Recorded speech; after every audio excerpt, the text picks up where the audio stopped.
right, welcome to today's live stream program, Streamable Learning in the Museum of the Rockies. My name is Jamie Augst. I'll be your host for today. I'm the Outreach Manager at the museum. In just a minute, we'll meet Dr. John Scannella, the Museum of the Rockies Curator of Paleontology. Like most of you, we're working from our homes today. The museum, as you may know, is temporarily closed to the public. However, we're really excited to be here with you to share the museum's research and collections. Before we get started, I want to tell you about two features on the Zoom platform. One is the chat box, which you all have been using to type in where you're from and what grade you're in. Thanks for doing that. The other one is a Q&A box. Throughout the program, John may ask you questions. Feel free to type answers to those questions in that box. I will read as many as I can to him out loud, and we'll try to answer as many of your questions as we can throughout the program. We're excited to interact with you today and share the museum's content from our house to yours. At this point, I'm going to turn it over to John. Please help me welcome Dr. John Scannella from the Museum of the Rockies. Thanks, John, for helping us understand the world that the T-Rex lived in. Thanks, Jamie. Hi, everybody. I'm John Scannella, the Curator of Paleontology at the Museum of the Rockies. And as Jamie said, we are streaming to you today from near the museum in Bozeman, Montana. And we're going to be talking about the time of T-Rex over 66 million years ago. But before we travel back through time, let's just take a moment to orient ourselves geographically in case you're not familiar with where the museum is in Montana. Let's take a look at a map of the continental United States. And you see Montana's in the northwestern part of the country, just south of Canada.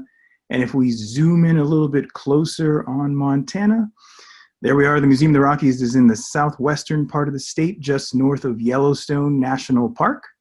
And if we zoom in even closer, here we are standing outside the Museum of the Rockies on a snowy day. There's been some snow in the area in the last few days, so still a bit wintry at times. But here we are outside the museum, and outside the museum is a skeleton of a dinosaur. Can anyone tell me what kind of dinosaur is outside the Museum of the Rockies?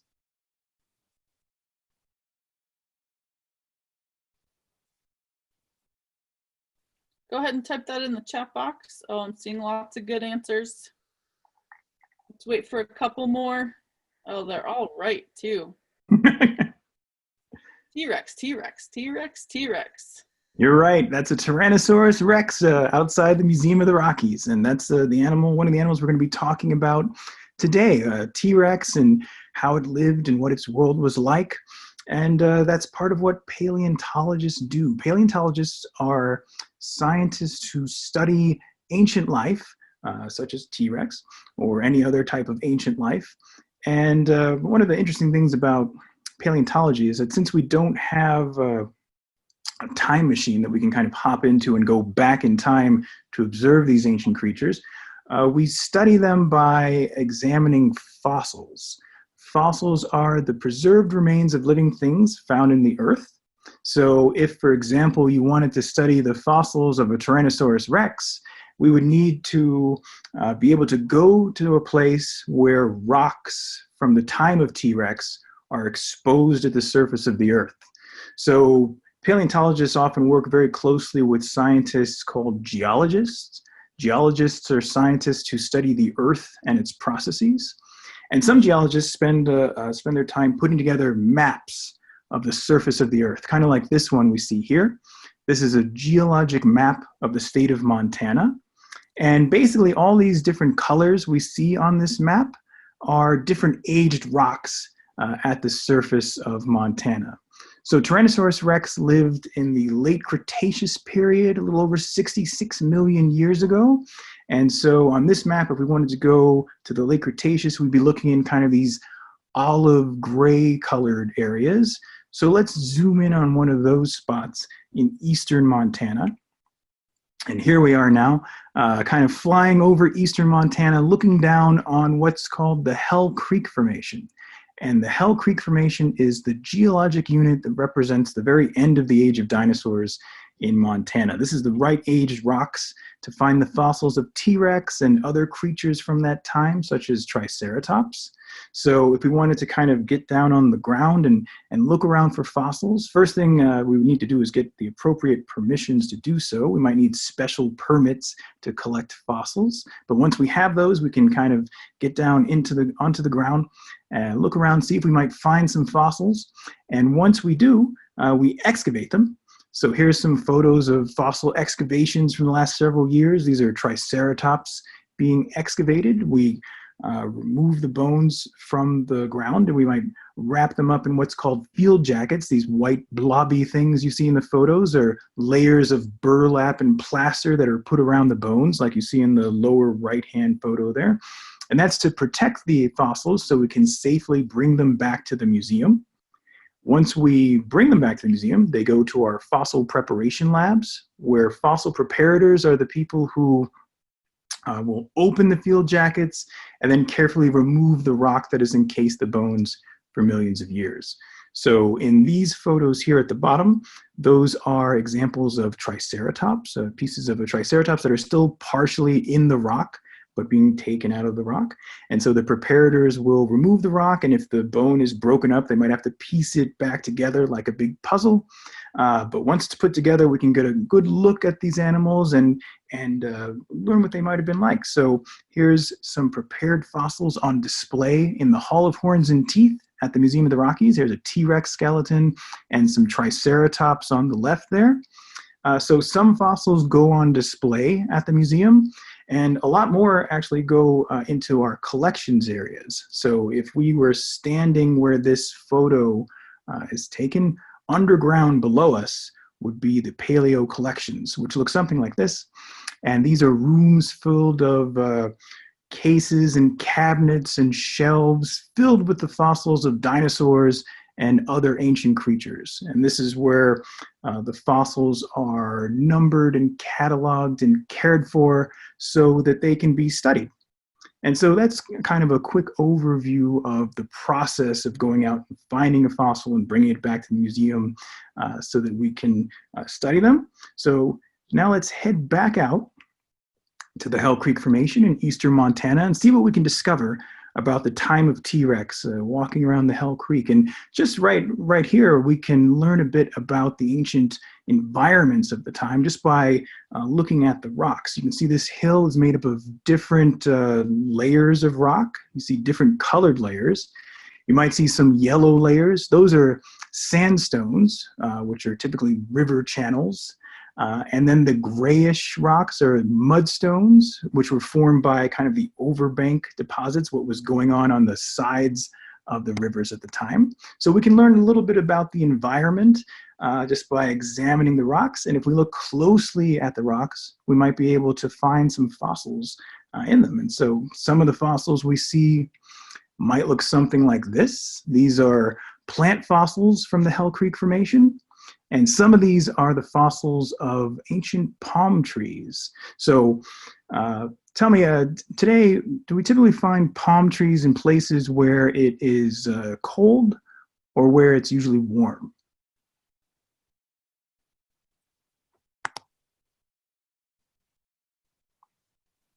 Unanimous guesses of warm. Correct, yes. Palm trees are usually found in places warm, places like Florida, Southern California are good places to find palm trees today. You typically don't encounter them in Montana because it can be pretty cold in Montana at times. So just by studying these plant fossils, we can learn that the environment, the climate in Montana was a bit different than it is today. Other fossils we might encounter include things like these. These are clams and other bivalves and some snails, invertebrates, little creatures that were living in the riverbeds at the time. So by studying the fossils in the Hell Creek Formation, we can learn about all kinds of organisms that lived in that environment, from little tiny creatures all the way up to really big ones that we'll meet in a little bit. Some other animals we might encounter the fossils of. Here at the top of this image, those are fossils of some crocodilians from the time of T.rex. So again, crocodilians In Montana, we don't have crocodiles or alligators here today, but back during the late Cretaceous period, they were quite common. The lower left here shows part of the shell of a turtle. And in the lower right, that's a little mammal that lived at the time of T-Rex named Didelphodon. And mammals and dinosaurs evolved around the same time. So there were mammals around during the age of dinosaurs, but they didn't get really, really big until after the Cretaceous period. So Didelphodon itself was about the size of, say, a puppy, which is still pretty big for a mammal at the time.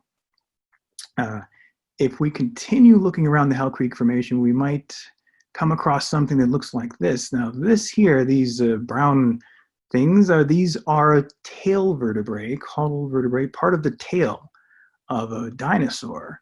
And these come from a big duck-billed dinosaur named Edmontosaurus.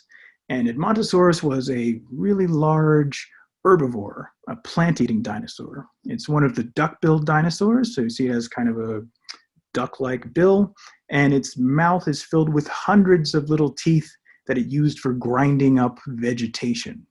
And fossils of Edmontosaurus are not too uncommon in the Hell Creek Formation. So if we went back in time to Montana at the time of the Hell Creek, there's a pretty good chance we would encounter an Edmontosaurus, these big plant-eating dinosaurs. But we might also encounter some smaller plant eaters, or mostly plant-eating animals, such as this creature here. This is a spectacularly preserved specimen of a dinosaur named Thescelosaurus. And this skeleton was found in Makoshika State Park in eastern Montana. And you can see here on the right side of the screen are the arms and the rib cage. In the middle is the hips and the legs. And to the left is part of the tail. And we have the rest of the tail in another jacket. And also the skull was discovered with this Thescelosaurus. And here's kind of what Thescelosaurus might have looked like when it was alive. And Thescelosaurus was a medium-sized dinosaur, say. It was about 15 feet long or so.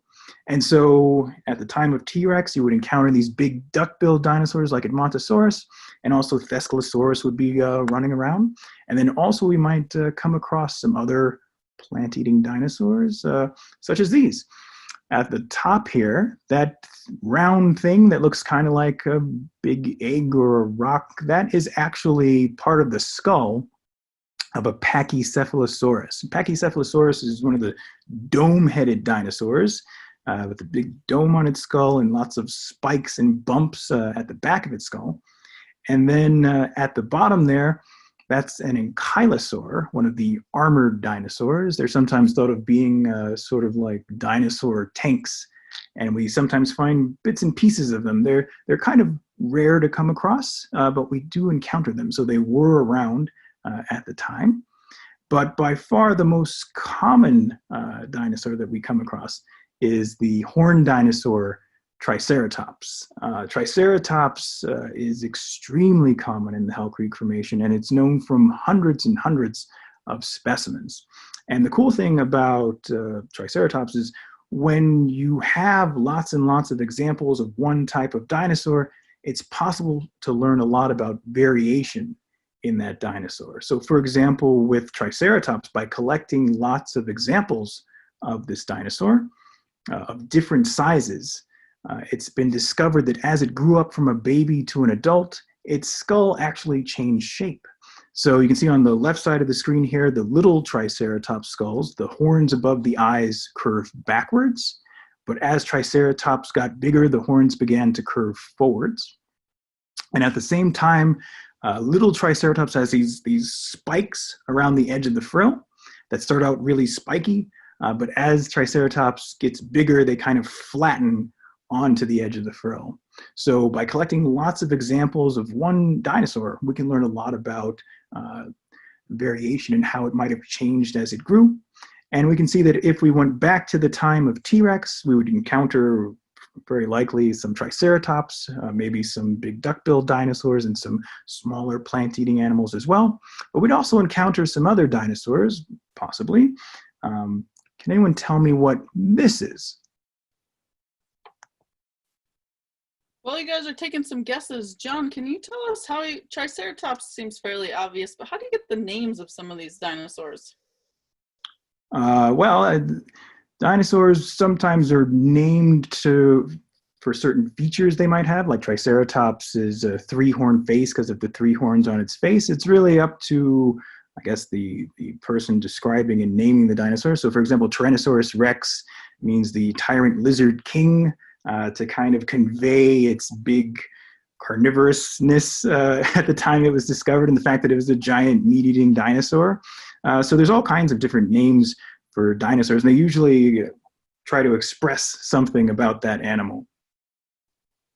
Great, thank you. We have some great guesses. We have raptor, we have velociraptor, turkey, Deinonychus, a meat eater, a scavenger, a type of bird. These are Triceratops or a T.rex. These are great guesses. This is the foot of a raptor. So if you said it was a raptor, you are correct. This is the foot of a raptor named Deinonychus. So if you said Deinonychus, you are correct. And so Deinonychus was a raptor that lived long before T-Rex, over 100 million years ago. And raptors today are probably best known from Velociraptor, the raptors seen in the Jurassic Park and Jurassic World movies. They're a member of the theropod dinosaurs, sometimes thought of as the meat-eating dinosaurs. It includes tyrannosaurs and other creatures. But the raptors were a very successful group. They were around for a long time, and there were also raptors around at the time of T-Rex. So here is part of a cast of a fossil of a raptor named a Curator that is found in the Hell Creek Formation and lived at the time of T-Rex. And if we look closely at it, we can see it has these very blade-like teeth, which would have been good for slicing through meat. So been little meat-eating dinosaurs running around. Then also some other theropod dinosaurs as well, including some that are kind of strange looking. This is an animal named Anzu, which is an oviraptorosaur. And oviraptorosaurs, I think, kind of look like a cross between a chicken and a dragon. They're kind of strange looking. One of the neat things about this reconstruction you might be able to see is that this Anzu was drawn covered in feathers. And that's because there's lots of good evidence that many dinosaurs actually had feathers, especially lots of theropod dinosaurs. So we'll come back to talking about feathers in a little bit. But first, the most famous dinosaur from the Hell Creek Formation is Tyrannosaurus Rex. And so here we are again outside the Museum of the Rockies, looking at this Tyrannosaurus skeleton. And this is a specimen of T-Rex known as the Wonkel Rex, because it was discovered by Kathy Wonkel in the late 1980s in Montana. Here's a picture of it when it was being excavated in the ground. It's also known as the nation's T-Rex because the fossils of this specimen are currently on loan to the Smithsonian in Washington, D.C. So if you find yourself at the Smithsonian in the next several decades and see the T-Rex on display there, you will be looking at the actual fossils of the Wonkel T-Rex. But there's a replica of it outside the museum and many more within the museum as well, because many T-Rex have been found in Montana. So let's head in and see some of these other T-Rex specimens. When was the first T-Rex found, John? In the early 20th century, the T-Rex was named in 1905. So I think that first specimen was found in 1902. And there are probably some bits and pieces that were identified as other creatures before it was recognized as being T-Rex as well. So T-Rex has been known to science for quite a while. So here we are in the Hall of Horns and Teeth. This is Montana's T-Rex on display, which is another big T-Rex, a fairly complete animal. And one of the neat things about this Tyrannosaur display, I think, at the museum is if you look behind this T-Rex's legs, it might be a little bit difficult to see from this angle, but if we walk around it, we have a bunch of other T-Rex skulls from Montana, and all different sizes, again, just like with Triceratops. So we can kind of see how T-Rex changed as it grew. So this T-Rex skull looking directly at us, that is the actual fossil skull of Montana's T-Rex. The one to the right of it is the skull of the Wonkel Rex, which is on display now at the Smithsonian. And if we go further around it, Here is a T-Rex specimen MOR008, which is one of the largest skulls of T-Rex ever found. It's about 5 feet long, so it's a really big T-Rex skull. And if we go around to the other side of the display, here's some of the smaller T-Rex specimens that are known. On the right, that's a specimen nicknamed Jane from the Hell Creek Formation of Montana. The actual fossils of Jane are on display at the Burpee Museum in Illinois. And it's kind of it's a teenage T-Rex. And then to the left of Jane, that's a specimen nicknamed Chomper, which is one of the smallest T-Rex specimens known, discovered just about 10 years ago. And one of the neat things we can see looking at these smaller T-Rex specimens is that the skulls look different than the skulls of large T-Rex. The big T-Rexes have these kind of big, robust heads, and the smaller T-Rexes have these longer, slender skulls filled with lots of blade-like teeth. And speaking of which, let's go back down into the collections for a minute and open one of the drawers. And who can tell me, what are these? Type in your guesses. Any guesses are welcome. John, as we look at bones, it seems clear that you have to fill in parts of them. How does that happen? Well, that's work done by the fossil preparators in the preparation labs. So on these here, you might see like little yellow patches. Those might be places where there was a big crack that's been filled in for extra stability so that the fossil can hold up over time. Do you ever use parts from other dinosaurs? Well, I mean, Spaces? What was that? To fill in those spaces? I think there's been cases where if you're trying to put together like an entire skeleton of a dinosaur, maybe you have part of a skeleton, but you're missing a leg or an arm or something. In some cases, the leg or an arm of another specimen might be used if it's of a similar size. So that's been done sometimes. Thanks. Lots of great guesses. Claws, teeth, raptor claws, nails, T-Rex teeth. These are great. Teeth. All good guesses. This is a drawer full of Tyrannosaurus Rex teeth.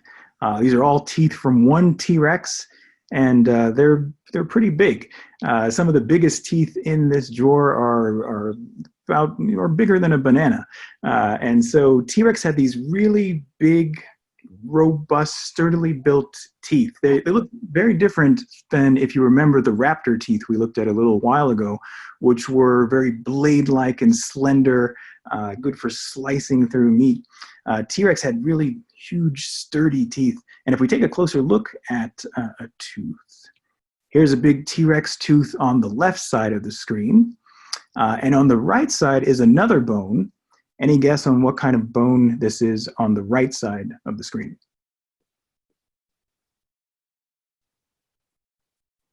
Take your best guess. This is a tricky one. John's trying to trick you here. Yes. We've got some good ones. We've got jaw bones, arm bones, leg bones, hand bones. These are great guesses. If you said arm bone, that is correct. So that bone on the right is one of the lower arm bones called the ulna. And it's the ulna, the lower arm bone, from the same T-Rex as that tooth. So imagine for a moment if basically your lower arm was smaller than your tooth, or if your tooth was bigger than your lower arm. And it gives you kind of an idea of the weird proportions of Tyrannosaurus Rex. They had little teeny tiny arms and these gigantic heads filled with massive teeth. And if we look closely at the teeth, there's little ridges on the edge of them, serrations, like we might see in a steak knife for cutting through meat. So we can tell a bit about what T-Rex ate, but we can also study the remains of animals it shared its environment with. Like if we come over here, there's in that case in front of that T-Rex skeleton is part of a Triceratops, part of the hip area of a Triceratops called the sacrum. And on the right, if we zoom in and look closely, there's these holes in the sacrum, and the red arrows are pointing at them, and those are actually bite marks from a Tyrannosaurus Rex. So T-Rex could bite into bone, and studies of this specimen and others have shown that T-Rex had a really huge bite force for crunching up bone. And then also studies of fossil coprolites, which are fossilized feces of T-Rex, reveal that they're filled with crunched up bone. So not only was T-Rex biting into bone, but it was also consuming and swallowing bone as well. So we can learn a lot about what T-Rex was kind of doing with its mouth by studying its anatomy directly, which is kind of neat. But we can also kind of compare T-Rex to some of its close relatives to learn a bit more about it. So for example, there's other tyrannosaurs known from Montana.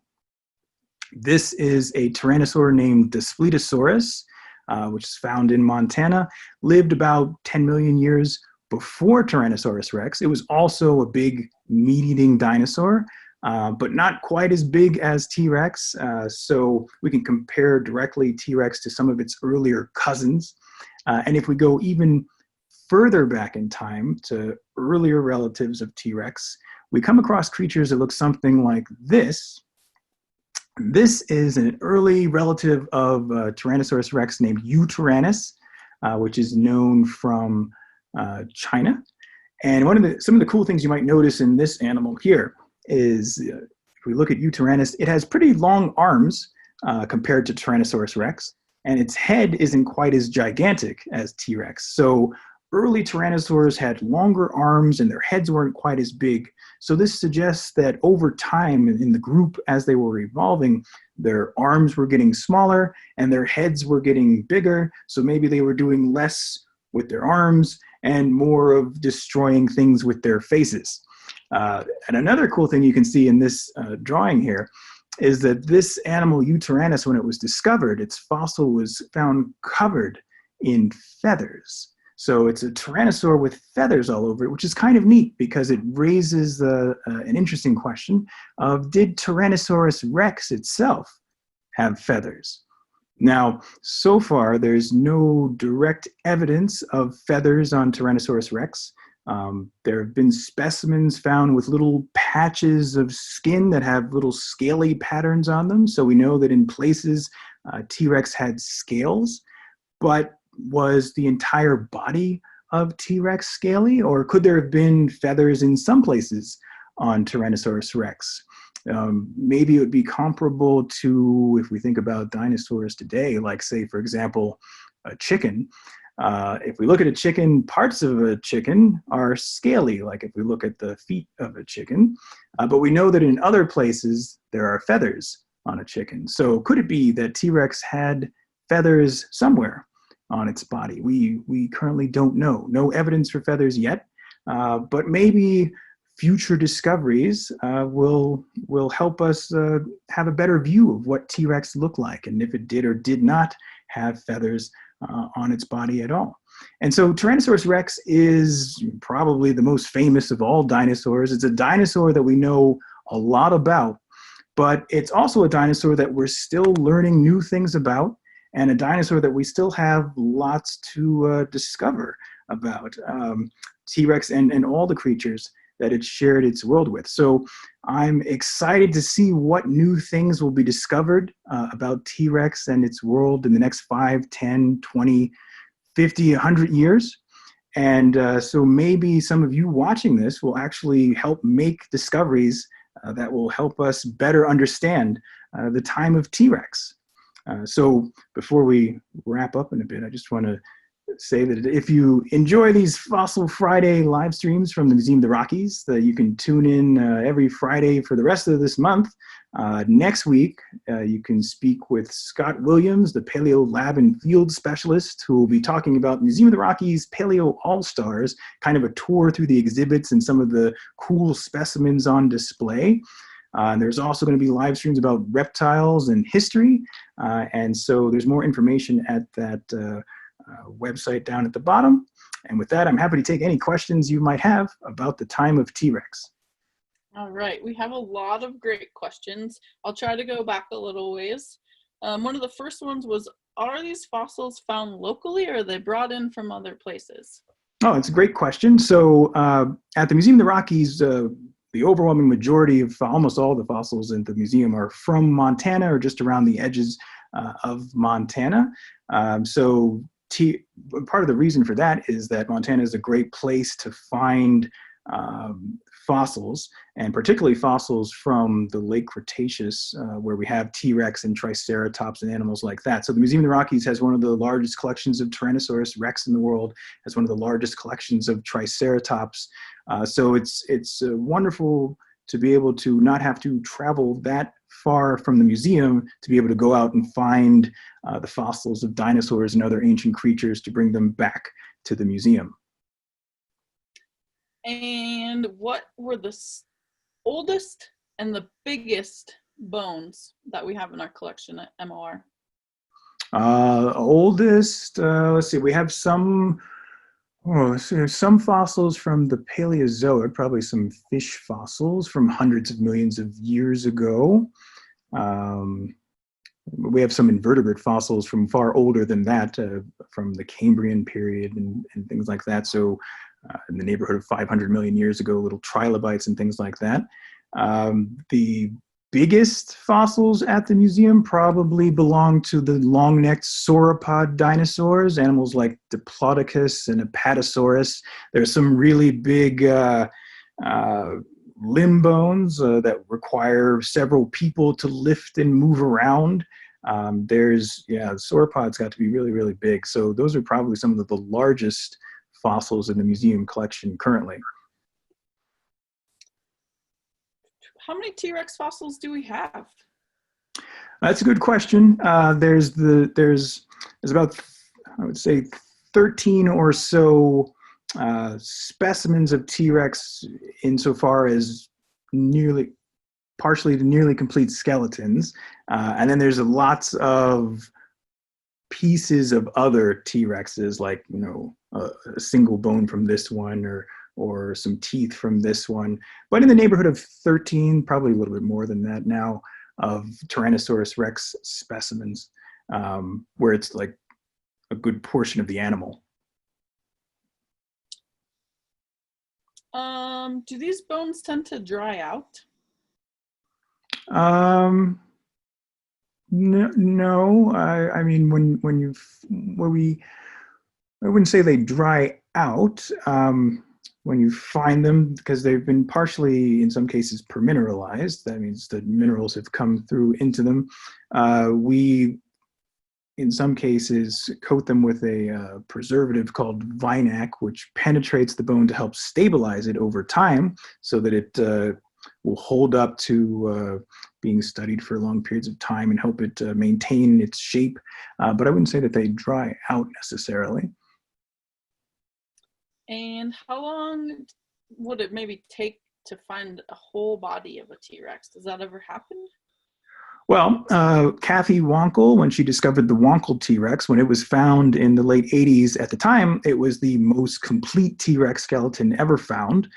Shortly thereafter, I think the specimen known as Sue, which is at the Field Museum in Chicago, was discovered, which is slightly more complete. But those are really complete examples of Tyrannosaurus Rex.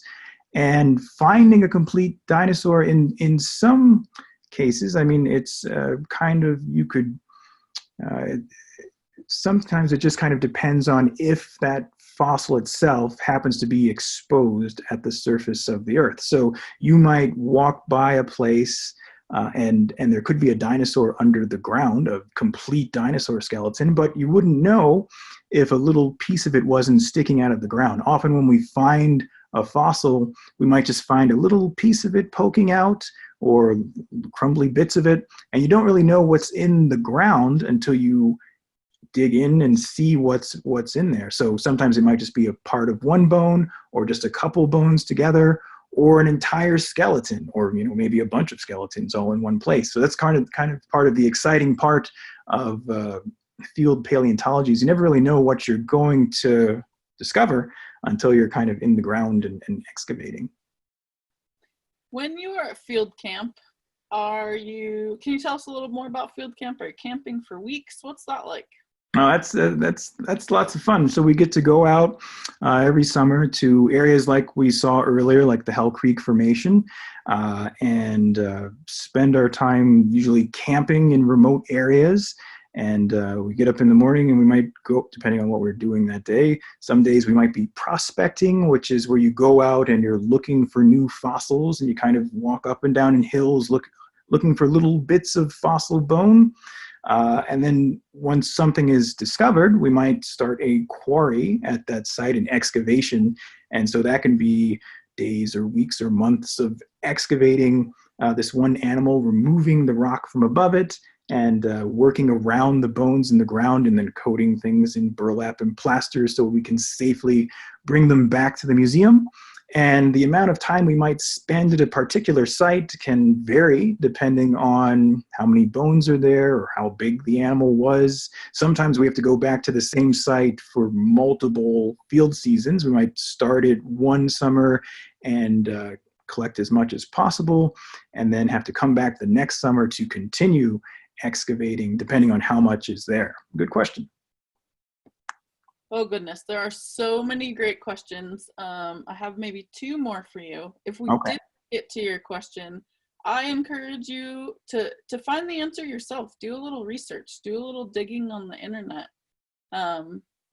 We've got to a lot, but again, I apologize we didn't get to all of them, and they're all fantastic. Another great question was, how do you know what animal these bones belong to? Oh, that's a great question. So, um, when you first find a fossil, it might just be little broken up bits of bone, say if you're digging up a dinosaur, say.